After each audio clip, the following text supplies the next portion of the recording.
this, we are moving forward to our next presentation, which is with Sylvia Ihensekhien, and she is a CISO from ShipServ. She is a professional in strategic management, transformation, and information security, highly experienced of diverse leadership in various industries, ranging from e-commerce, maritime, and education. Her thoughts will be on a security view of 2022 and beyond, CIO and CEO leadership vision for security and risk. So let's learn from her interesting session.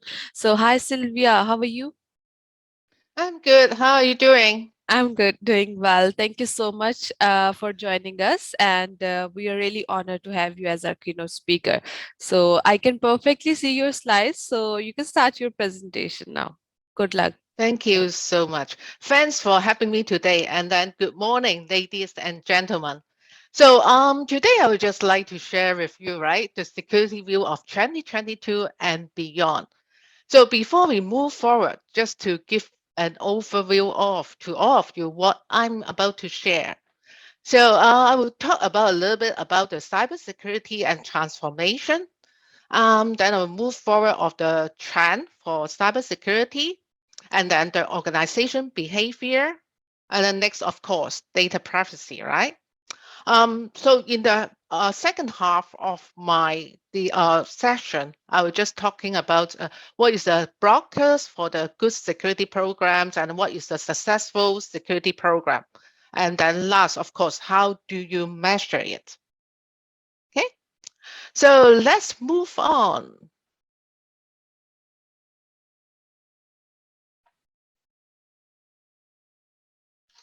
Once. Okay, so what is the difference or what is the relationship between cybersecurity and transformation? So why it is happening? Why everyone talking about it? When you do digital transformation, of course, you need to consider security because if you build in security, cybersecurity earlier, then the cost of it on the maintenance or on the patching will be much lower. Right? So it will be an integral part of the digital transformation. So, and of course, right, what is the driving force? Why everyone's talking about digital transformation? Why is suddenly it's such a hot topic? Right? First, advance in technology. We are talking about a lot of IoT device, all this, 5G, and then, right, this is part of the reason. And then the second reason is about the, of course, the pandemic, which driving us a different model of collaboration or working. As most of you is working from home this day, is your parameter of the home working environment safe? How do you protect all your employees as an organization when they work from home? So with the digital transformation accelerate, right? So it's also very important to include cybersecurity into the consideration or into the design. And of course, right, let's go back to all the points, right? Security by design. That means when you start even on your requirements, what it is about, then you need to consider what is your security requirements.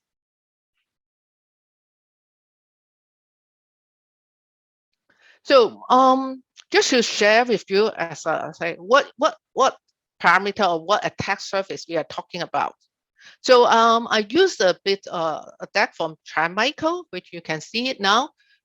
In terms of the horizontal assets, you will see, hey, this is the cyber assets that we have, all the digital assets, right? Like user accounts, endpoints, mobile device, right? Domain, server, cloud workloads, all this container, which is quite a new technology on the cluster on all this microservice. So this is all the cyber assets we need to protect, right? And what are the attack vectors? Credentials, of course, compromised credential. Weak credential is your password strong enough. Ransomware. which is the top of the list. Everyone is talking about ransomware this day. How ransomware, who's paid the ransomware, who has been attacked. Phishing, social engineering. So I believe each of the company will at least receive some of the phishing email, right? Software vulnerabilities, DDoS, and of course, human error misconfiguration, leave the port open and then all this. So with the attack vector and the cyber access, you can see the attack surface is keep on increasing. So in a digital world, for cybersecurity, what you need to consider, right? What areas? Of course, protect your digital assets, right? First. Do you know all of your data assets? Do you know have a good inventory of your data assets, where they are? This is the first. And then of course, once you know they are, do you know how to protect them, right? And then apply the mechanism. And second, cloud security. Everybody is moving on-prem to cloud, right? A lot of the company is moving to that direction. Even my company, ShipServ, we are in an e-commerce business. 4 years back, we decided to move away from our London data center on-prem to fully to cloud. So nowadays, we don't have any on-prem server, which is very good because we did it before the pandemic. But when you move to a new environment, cloud, right, you need to consider the security. What is the different exposure between on-prem and the cloud? Third one, skill and knowledge. Of course, cybersecurity continues evolving. Every day have new things coming up, new attacks, new vulnerabilities, new defense mechanism, all this. So how do you keep your team updated to make sure they understand? And how do you need to have tools to make your team aware that some of your components need to be patched, all this. And of course, constantly you need to update your incident response plan and business continuity, right? If you add new components to your whole structure, then of course you need to review it, personal change, all this, right? And the last part, outsource, right? Just take for example, for my company, it is a multinational company, but it's just a small one. Overall, we are 130 around the globe. So in terms when we do the cloud migration, we need to outsource part of the work to a partner. So that means that at that moment, in the in-house, we don't have any skill sets on the cloud. So we hire a partner, so we pair up with them, and then we do it together because they are the cloud expert, Microsoft partner. So as it is, I would say that the cooperation is very successful because we are able to complete the cloud migration within 6 weeks for the whole platform. Okay, moving on. What is the trend in cybersecurity? What are the things you will see? I think all of you will know the first one, ransomware. Not a surprise. Definitely not a surprise. So ransomware, there is several things that you need to be aware of. RAAS, ransomware as a service. Now, given the attackers are commercialized, building our RAAS model, allow those that is less technical people to launch a ransomware attack. That means, in a sense, even a student can launch a ransomware attack. That's easy, right? That easy. Multiple extortion, we are talking about, of course, ransomware, right? When you start single extortion, you simply encrypt your data, and then if you pay, they create single one. So they evolve to double extortion. So besides encrypt the data, if you don't pay, they will leak your data to the dark web. And it's come more and more. It comes to the triple extortion. What it is? Besides encrypting, threatening, leaking your data, they will use disturbing your operation, like they might launch a DDoS. Is that more? More? Yes. Quarterable extortion. So they will also threaten to leaking the disclosed information contact to your customers. And now, quantable. Besides all this, they add on more and more, right? So they threaten to sell all the sensitive data to who? To your competitors. So that it has been evolving quite a lot on the ransomware. And there is also a trend like IABS. The initial attack brokers, right? What are they? They are fat actors, right? Motivated fat actors, of course. They want money by selling what? The remote access to the enterprise network in underground forums. So if they sell this, that means you get an easy entry point to attack this enterprise. So just beware of all this kind of different trend in the ransomware. So you will expect to be more and more in this attack. Next one, supply chain. Well, supply chain, I think most of you are familiar with Log4j last year during December, which gave us I would say quite a busy Christmas, not an enjoyable one, but busy patching one, right? So with this supply chain, you will start making people aware, hey, it's not only my perimeter, looking at myself, looking at my company. Is the security posture good enough? No. It extends to what you are using, your third party. Are they vulnerable?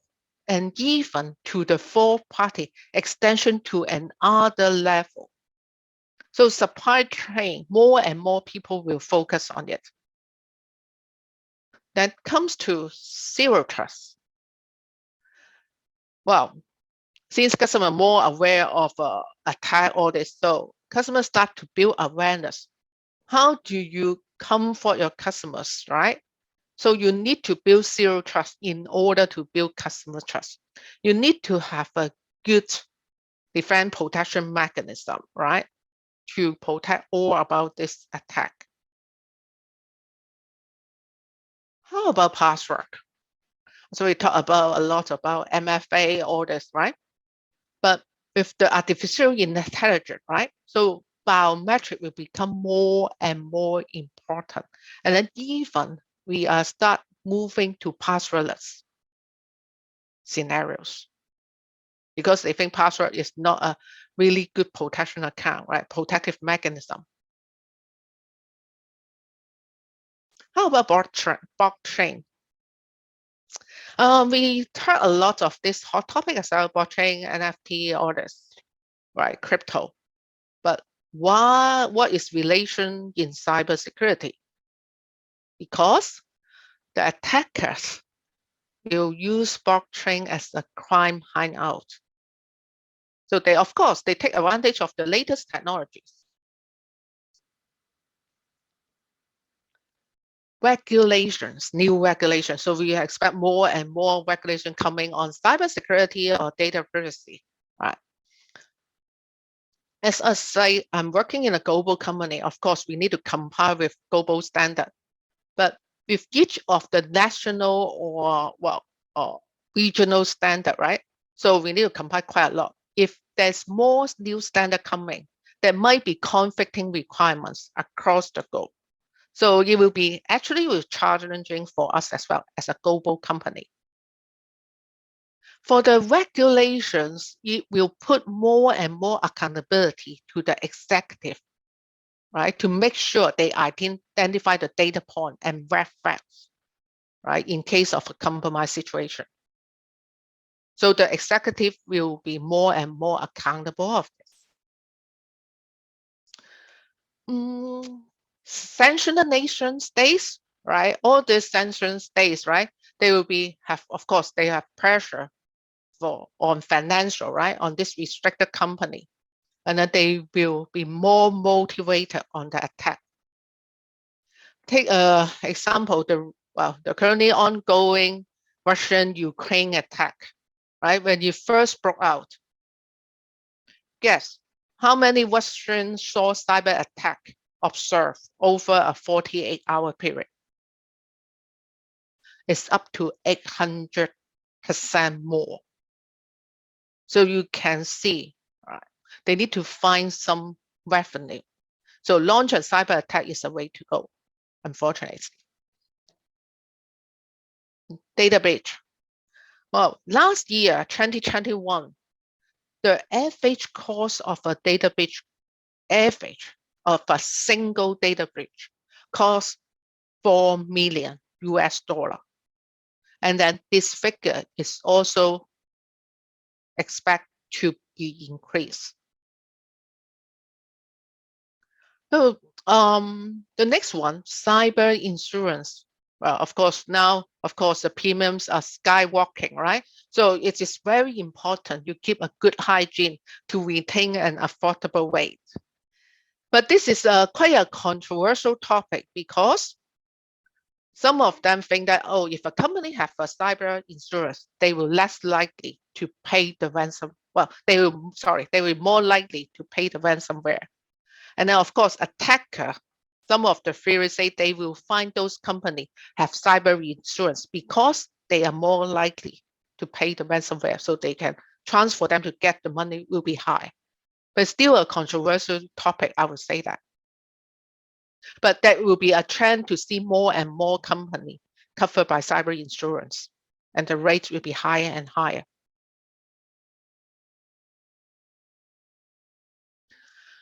So the next is about organizational behavior. What has been changed in terms of cybersecurity? More due diligence, partnership, and M&A happening last year, right?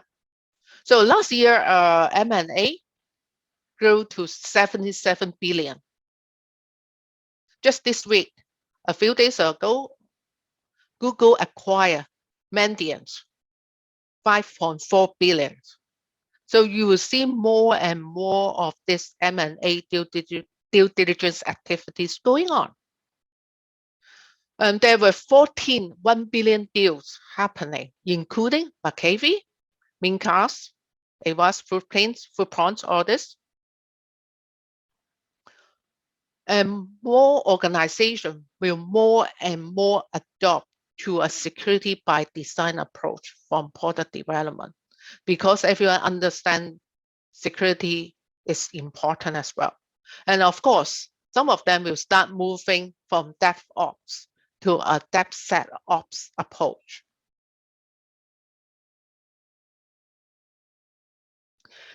And when companies decide to, well, collaborate with other vendor partnership, they will consider cyber risk exposure a key decision. They will evaluate the risk of the partner before they get the decision whether to go ahead or not.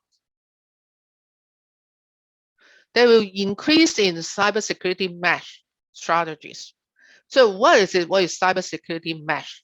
It is a defense strategy which is centered around identities. It means that it's helped to centralize security policy to make sure it can deploy effectively in a distributed environment, mainly focused on the machine, on the humans, on the parameter around the access point. And of course, since everyone is start moving from on-prem to cloud or multi-cloud or hybrid setup, so of course there's more demand for interoperability. And then you expect the remote workforce model will continue. Well, even though if the pandemic is over, hopefully soon, and then people will adopt a part of the remote workforce model. And sustainability. Hey, we are talking about, maybe you ask, hey, why cybersecurity is related with sustainability? Of course, it's pressure from what? From customers, from shareholders, from the government. It is cybersecurity now is also regarded as a key environmental, social, and governance, ESG, which falling under the social pillar. So it is not only a technology anymore, it's fast becoming so much more than a technology area. Because of the M&A, that's what I mentioned in the first point, you will see vendor consolidation. I think all of you know there's a lot of vendor on security solution. Like myself, I've been contacted for new vendors every week. So with the consolidation, I think it will be good because we have a less vendor to consider, and then of course a more centralized solution. So the next is about data privacy, right? So nowadays we talk about is a lot of regulations, GDPR, right? You have people in China, you have the other HIPAA in US, and then you have those in Singapore, all this around the globe. So you expect everyone will make aware of data privacy more and more. According to Gartner, 65% of the world population will have some sort of protection under the privacy law by next year. So when you develop your privacy, right, marketing campaign, what do you mean by a good marketing campaign in terms of data privacy? You need to make it meaningful. It means you need to explain clearly what is the data used for, how to use it, make it simple, easy to understand. So the people will be willing to share the information, right? You need to make it memorable. It's easier for them to remember what their setting is, right? What is their preference, right? What are they sharing with you? And they're manageable. So they will expect easy for them to change their preference, right? Change their consents for this.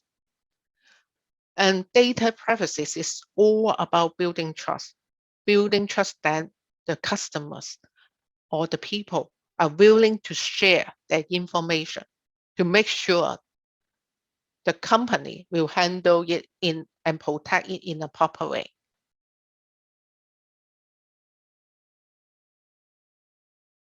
So what are the blockers to an effective cybersecurity program, right? Blockers. Executive engagement, this is the first point. Everything starts with the top. If you don't get the top level buy-in, then of course you cannot have a successful program.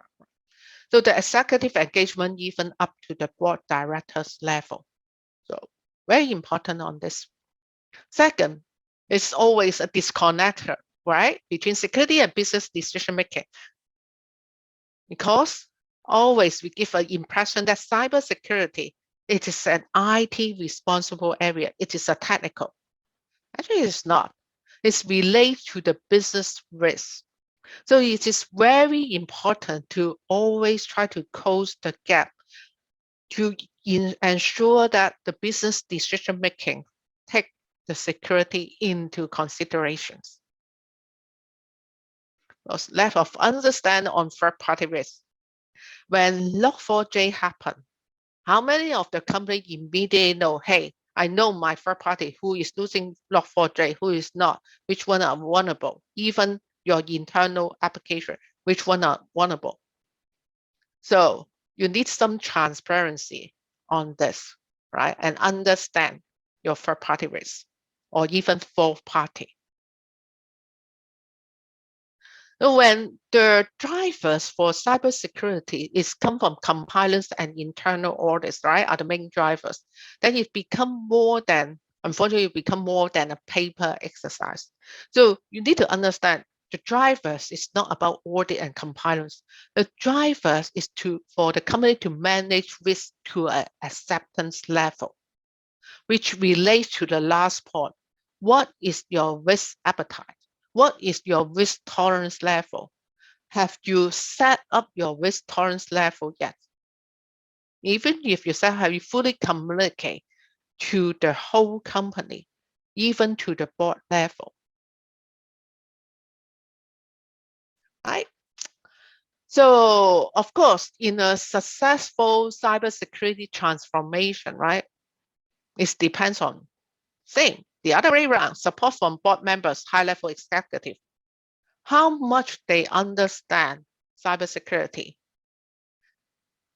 Is anyone doing any awareness training for your board members? So this are the important things, right?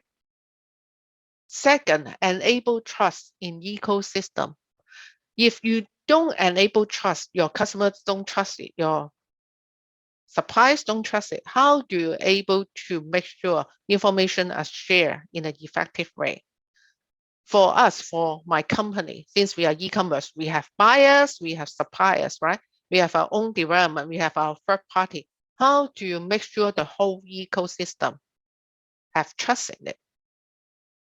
So you need to make sure you can demonstrate. And of course, promote security. It's not only about within your company, within your business. It's also extends to your customers, to your suppliers, to your partners. All this. So don't just look at your internal, extend it to the external one. And of course, last but not least, you need to secure your company using, well, defense in depth, different defense mechanism, right? So when you understand this broker and what is the successful, well, criteria, right? How do you measure the effectiveness of a cybersecurity program? What is it? Is it good? How do you measure it? So my last slide on this, right, to conclude my session is to share with you the CARE standard, which developed by Gartner last year. So they simply 4 areas. How do you measure the metrics, right? Whether it's consistent, right? Whether the control can work the same, can repeatedly, right? For example, security awareness. You can be cover a certain percentage of employees, right, who receive a phishing training in the last X month. So it is a kind of metrics you can launch. Accurate. You have satisfactory control, right? That business need. For example, patching, right? How many systems you need to patch, right? Endpoint you need to patch within a particular period or within your company policy. Reasonable metrics, right? So these are control whether appropriate are fair, moderate, and then as determined by your business impact. For example, when you trigger a new security, particular security control, is there any complaints? Is there any, you affect any of the other things that lead to complaints? And then the last one is the effectiveness, right? Effective metrics, right? Whether your security control are producing the desired outcome, right? For example, the vulnerability remediation, are there attached in a timely basis according to your company policy? What is the average or maximum number of days to remedy it? So for those that who are not familiar, I suggest you have a look at this CARE standard of cybersecurity. Okay, I think that is for my session, and then thank you very much. And let's see if you have any questions.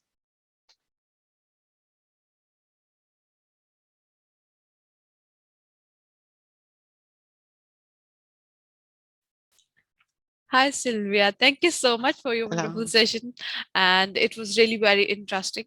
And I'll ask the audience that if they are having any question, they can ask you in the chat or in the QA session. And Sylvia is here to answer all of our questions.